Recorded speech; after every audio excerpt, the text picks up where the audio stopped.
Bonjour à tous et bienvenue dans cette nouvelle vidéo où on va poursuivre nos séances du cours de la continuité d'une fonction numérique. Pour mieux comprendre, vous pouvez regarder les vidéos concernant les séances précédentes. Voilà les titres des vidéos précédentes. Vous trouverez les liens dans la description. Alors, dans cette vidéo, on va parler de la fonction réciproque.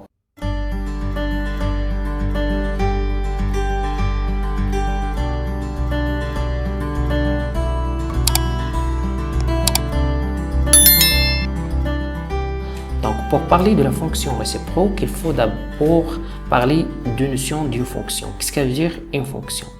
Donc, une fonction, c'est une relation. C'est une relation qui relie les éléments de deux ensembles. Par exemple, on a ici un ensemble qui contient des éléments A, B, C, D, E, G, et un autre ensemble qui contient des éléments 1, 2, 3, 4, 5, 6, 7, 8.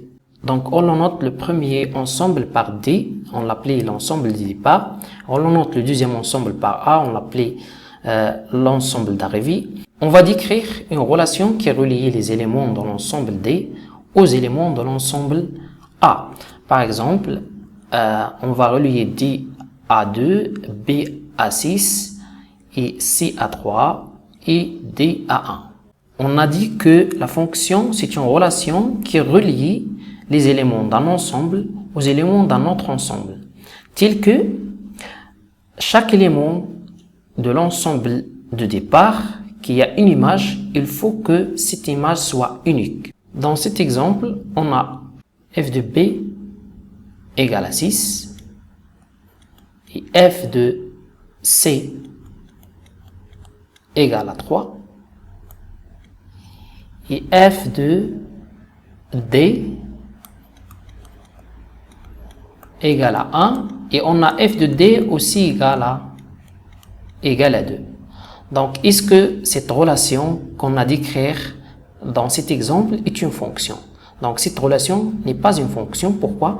Parce qu'on a l'élément d à deux images différentes, A et 2. On a l'image de d, c'est 1 et l'image de d, c'est 2. Donc, l'élément d a deux images différentes. Donc, cette relation n'est pas une fonction, On va modifier cet exemple, par exemple, à cette fonction. On a f de b égale à 6, f de d égale à 2, f de d égale à 2, et f de e égale à 3, et f de e égale à 3, et f de c aussi égale à 3, et f de c égale à 3. Donc, est-ce que cette relation est une fonction? Donc, cette relation est une fonction. Pourquoi? Parce que chaque élément qui a une image, cette image est unique. Donc, on a f de b égale à 6, f de d égale à 3, f de e égale à 3 et f de c égale à 3. Donc, chaque élément qui a une image, cette image est unique. Donc, qu'est-ce que ça veut dire le domaine de définition? Le domaine de définition, c'est simplement le sous-ensemble qui contient des éléments qui ont des images. Donc, d de f, c'est quoi d de f? C'est les éléments qui ont des images. Par exemple, dans cet exemple, b et d et e et c. Donc, ça, c'est d de f. Et qu'est-ce que ça veut dire f de d de f ou bien f de i, par exemple? Qu'est-ce que ça veut dire f de d de f? C'est l'ensemble qui contient les images. Dans cet exemple, c'est 2, 3 et 6. Donc ça, c'est f de d de f.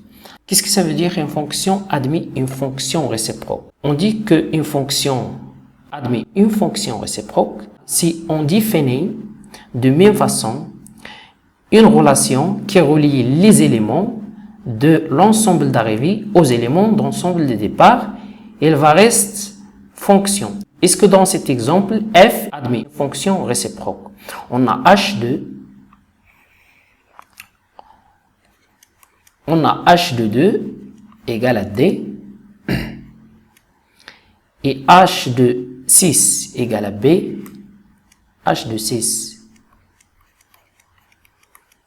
égale à b et h de 3 égale à c, h de 3 égale à c, et h de 3 égale à e. Donc, cette fonction f n'admet pas une fonction réciproque. Pourquoi? Parce que la relation h n'est pas une fonction, parce qu'on a l'image de 3 est c, et l'image de 3 par h égale à e. Donc, on a l'élément 3 à deux images différentes. Donc, cette relation, c'est une fonction, mais cette fonction n'admet pas une fonction réciproque. On va modifier cet exemple. Alors, dans ce cas, on a f de d égale à 2 et f de e égale à 8 et f de c égale à 3, f de c égale à 3 et f de b égale à 6 et f de b égale à 6. Donc, on a cette relation, c'est une fonction. Pourquoi? Parce que chaque élément qui a une image, cette image est unique. On a l'image de D, c'est 2, l'image de E, c'est 8, l'image de C par F, c'est 3, et l'image de B, c'est 6. Et on a H de 8, c'est E. Donc, H de 8, c'est E. Et H de 3, c'est C. Et H de 3 égale à C. Et H de 2 égale à D. H de 2 égale à D. Et H de 6 égale à B. Et H de 6 égale à B. Donc, on définit une relation qui relie les éléments de l'ensemble A aux éléments de l'ensemble D. Cette relation va rester une fonction. On dit que la fonction f admet une fonction réciproque. Voilà les éléments qui ont des images. Donc, on a la fonction f est définie sur l'ensemble I qui contient B et D, E et C. Donc, on a f de I égale à 2, 8, 3 et 6. 2, 8, 3 et 6. Donc, on a la fonction h, il est défini sur f de i, il est défini sur l'ensemble qui contient 2, 8, 3, 6. Donc, on a la fonction h est définie sur f de i. On dit que la fonction h est la fonction réciproque de la fonction f. Donc, la fonction f admet une fonction réciproque. On le note cette fonction par f-1. Donc, la fonction f admet une fonction réciproque f-1 qui est définie sur f de i. C'est f est défini sur i. Mais le problème se pose, c'est on a des ensembles qui contiennent une infinité des éléments. Donc, on ne peut pas décrire une relation de cette façon. Donc, on a un théorème qui résout ce problème. Alors, on lance le théorème. Le théorème est le suivant. Soit f est une fonction continue et strictement monotone sur un intervalle i. On a f admet une fonction réciproque f-1 définie sur j qui est f de i vers i. Donc, pour qu'une fonction admet une fonction réciproque, il suffit que cette fonction soit continue et strictement continue sur cet intervalle i. On va voir un exemple. Donc, voilà, soit f est une fonction définie par f de x égale à x carré. On a la fonction f est continue. Pourquoi? Parce que c'est une fonction polynôme, donc elle est continue sur R et strictement croissante sur 0 plus infini. Donc, elle est continue et strictement croissante sur 0 plus infini. Donc, la fonction f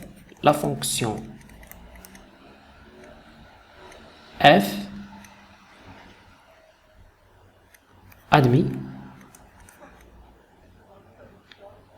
une fonction réciproque f-1, une fonction réciproque f-1 définie sur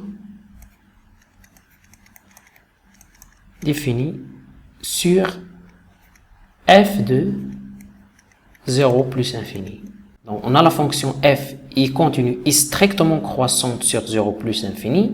Donc, l'image de 0 plus infini égale à f de 0 et limite lorsque x tend vers plus infini de f de x égale à f de 0 c'est 0 et limite de f de x lorsque x tend vers plus infini c'est plus infini. Donc, il est défini sur 0 plus infini. Et on a f moins 1, c'est la racine carrée. Et f moins 1 de x, l'expression de la fonction réciproque, c'est la racine carrée de x. On passe à un exercice. Voilà l'énoncé de l'exercice. Soit f, la fonction définie par f du x égale 2x carré plus x plus 1, qui est définie sur R. La première question, c'est déterminer j, qui est l'image de l'intervalle 0,1 par la fonction f. Et la deuxième question, c'est montrer que f admet une fonction réciproque de j vers 0,1 et déterminer f moins 1 de x pour x dans j. Alors, la solution de l'exercice, on sait que la fonction f est continue sur R. On a f est continue sur R parce que c'est une fonction polynôme. En particulier, il est continu sur l'intervalle 0,1. En particulier, elle est continue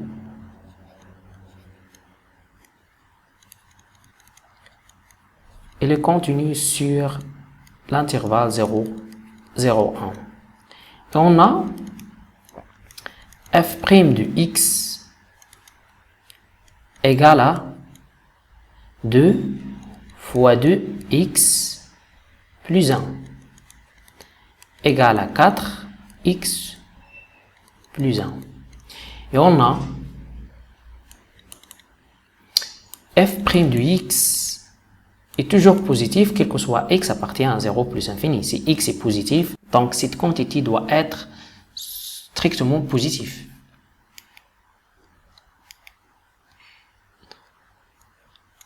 Quel que soit x appartient à l'intervalle 0,1. Donc, f est strictement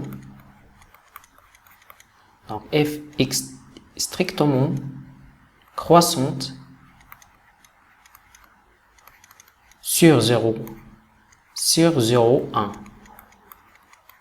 On a la fonction f est continue sur 0,1 et strictement croissante sur 0,1. Donc, f de 0,1 égale à f de 0, f de 1 égale à l'intervalle. Donc, f de 0, c'est 2 fois 0, c'est 0, plus 1. Donc, c'est 1. Et f de 1, c'est 2 fois 1 au carré, c'est 2, plus 1, ça fait 3. 3 plus 1, ça fait 4. Donc, 1, 4. Donc, d'où J égale à f de 0,1 égale à 1, 4. On passe à la deuxième question. Donc, on a f, d'après la question précédente, on a f est continu sur 0,1 et strictement croissante sur 0,1. Donc, d'après le théorème précédent, donc, f admet une fonction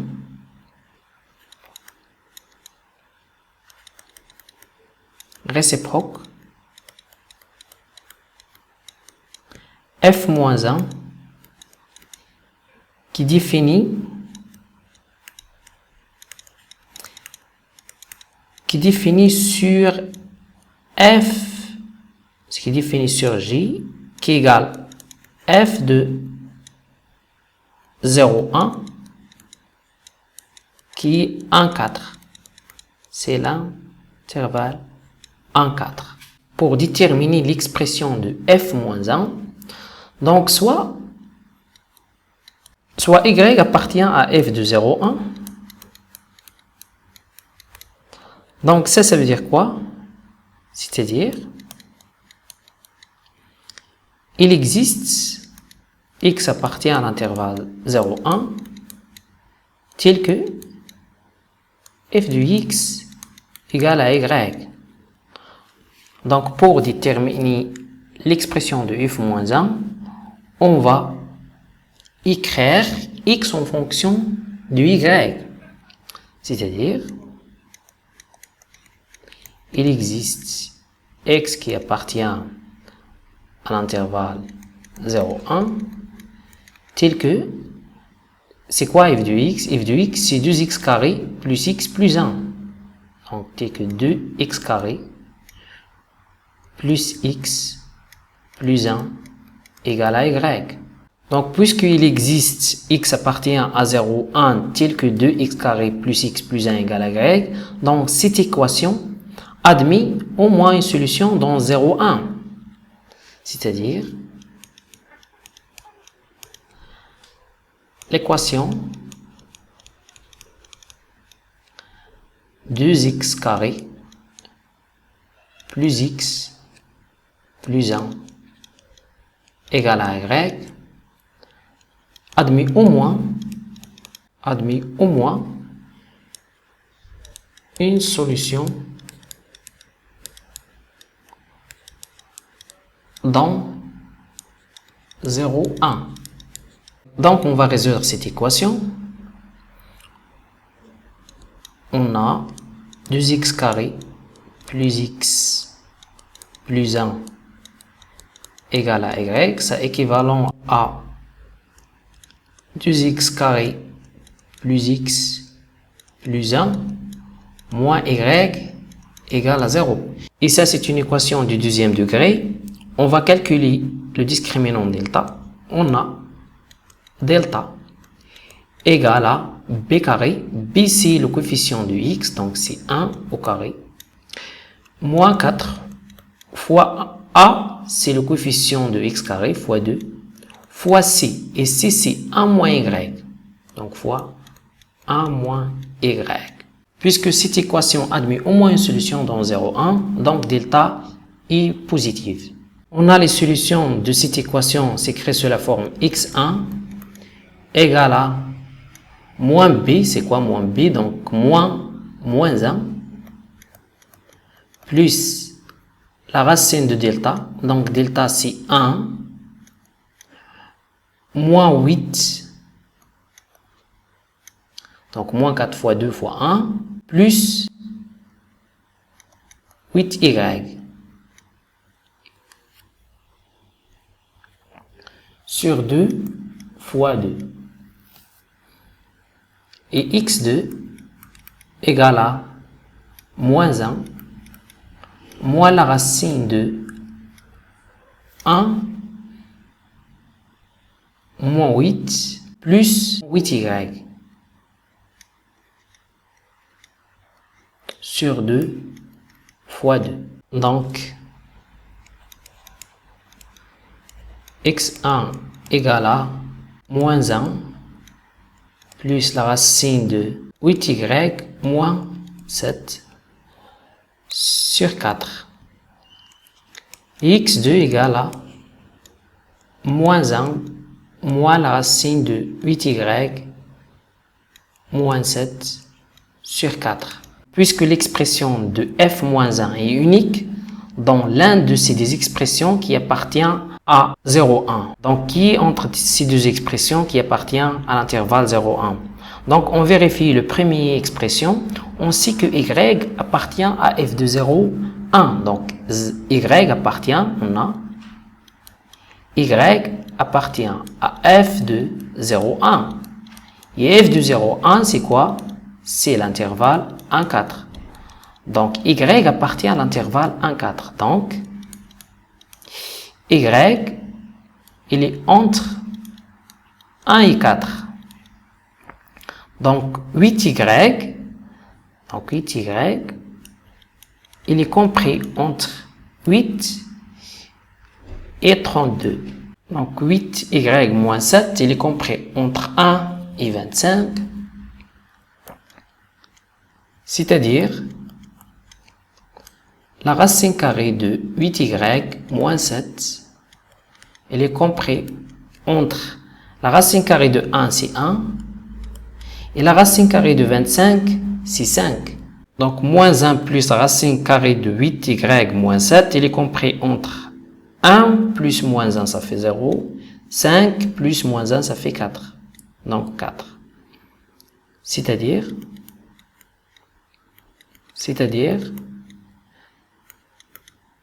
moins 1 plus la racine de 8y moins 7 sur 4, il est compris entre 0 et 1. Donc, x1 appartient à l'intervalle 0, 1. On vérifie est-ce que x2 appartient aussi à l'intervalle 0, 1 ou non. On a toujours y, il est compris entre 1 et 4.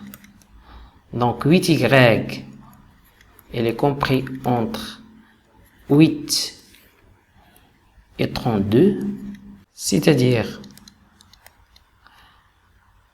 8y moins 7, il est compris entre 1 et 25. C'est-à-dire la racine de 8y moins 7, il est compris entre 1 et 5, c'est-à-dire moins la racine de 8y moins 7, il est compris entre moins 5 et moins 1. C'est-à-dire moins 1 moins la racine de 8y moins 7, il est compris entre moins 6 et moins 2. C'est-à-dire moins 1 moins racine carrée de 8y moins 7 sur 4, il est compris entre moins 6 sur 4 et moins 2 sur 4. Ça, c'est x2. Donc, x2, il est compris entre moins 3 sur 2 et moins 1,5. 2x2 n'appartient pas à l'intervalle 0, 1. Donc, l'expression de f moins 1, c'est x1. Donc, c'est cette expression. D'où f moins 1 de x égale à moins 1 plus la racine de 8x, donc si x c'est pas y, donc x moins 7 sur 4. Donc ça c'est l'expression de f moins 1 de x. D'où f moins 1 de x égale à moins 1 plus la racine de 8x moins 7 sur 4. Donc ça, c'est l'expression de f moins 1. On passe à les propriétés de la fonction réciproque. Donc voilà des propriétés des fonctions réciproques. Soit f est une fonction continue et strictement monotone sur un intervalle i, on a. La première propriété, c'est la fonction réciproque f moins 1 est continue sur l'intervalle f de i. Si la fonction f est continue sur l'intervalle i, alors f moins 1 est continue sur l'intervalle f de i. La deuxième propriété, c'est la fonction réciproque f moins 1 est strictement monotone sur j de même sens de monotonie que f. Ça veut dire si la fonction f est strictement croissante sur l'intervalle i, alors la fonction f moins 1 est strictement croissante aussi sur l'intervalle j, qui est l'image de i par f. Et si la fonction f est strictement décroissante sur i, alors la fonction f-1 est strictement décroissante sur l'intervalle j. La troisième propriété, si de plus si f est dérivable en point x0, si la fonction f est dérivable en point x0 de i, et si le nombre dérivé de la fonction f en x0 est différent de 0, alors la fonction f-1 est dérivable en y, qui est l'image de x0 par f, et on a f-1 et on a f-1' de y égale à 1 sur f' de f-1 de y0 égale à 1 sur f' de x0. Et la quatrième propriété concernant les courbes de la fonction f et la fonction f-1, on a la courbe de la fonction f-1 et la courbe de la fonction f sont symétriques par rapport à la première bisectrice d, donc c'est la droite d'équation y égale à x. Donc on passe à un exemple, soit f est une fonction définie sur f de x égale à x carré plus 2x plus 1. On a la fonction f est définie sur l'intervalle moins 1 plus l'infini. On a la fonction f, donc on a la fonction f est continue sur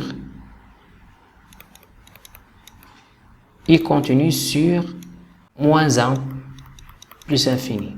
Et on a f' de x égale à 2x plus 2. Donc, f' de x est supérieur ou égal à 0, quel que soit x, appartient à l'intervalle moins 1 plus infini. Donc, f est strictement croissante sur moins 1 plus l'infini. Et on a f de moins 1 plus infini égale à f de moins 1 limite de f de x lorsque x tend vers plus infini. C'est-à-dire f de moins 1 plus infini égale l'image de moins 1, donc moins 1 au carré c'est 1, donc 1 plus 1 ça fait 2, et moins 1 fois 2 ça fait moins 2, donc moins 2 plus 2 ça fait 0, donc c'est 0. Et limite de f de x lorsque x tend vers plus infini, c'est limite de x carré lorsque x tend vers plus infini égale à plus infini. Puisque la fonction f est continue sur cet intervalle, intervalle moins 1 plus infini, est strictement croissante sur l'intervalle moins 1 plus infini, donc f admet une fonction réciproque f moins 1 qui continue sur f de moins 1 plus infini qui est 0 plus infini. Donc f admet une fonction réciproque f moins 1 qui est continue sur l'intervalle 0 plus infini. Puisque la fonction f est strictement croissante sur moins 1 plus infini, et la fonction f moins 1 est aussi strictement croissante sur l'intervalle 0 plus l'infini. Et on a aussi cf moins 1 et cf sont symétriques par rapport à la première bisectrice. Voilà la courbe de la fonction f et la courbe de la fonction f moins 1. Donc on a la courbe de la fonction f et la courbe de la fonction f moins 1 sont symétriques par rapport à cette droite qui est la première bisectrice. On a terminé l'exercice. Vous pouvez télécharger le cours complet avec des exercices corrigés et la série des exercices Vous trouverez le lien dans la description. N'hésitez pas à abonner à la chaîne et partager la vidéo avec vos collègues et à la prochaine.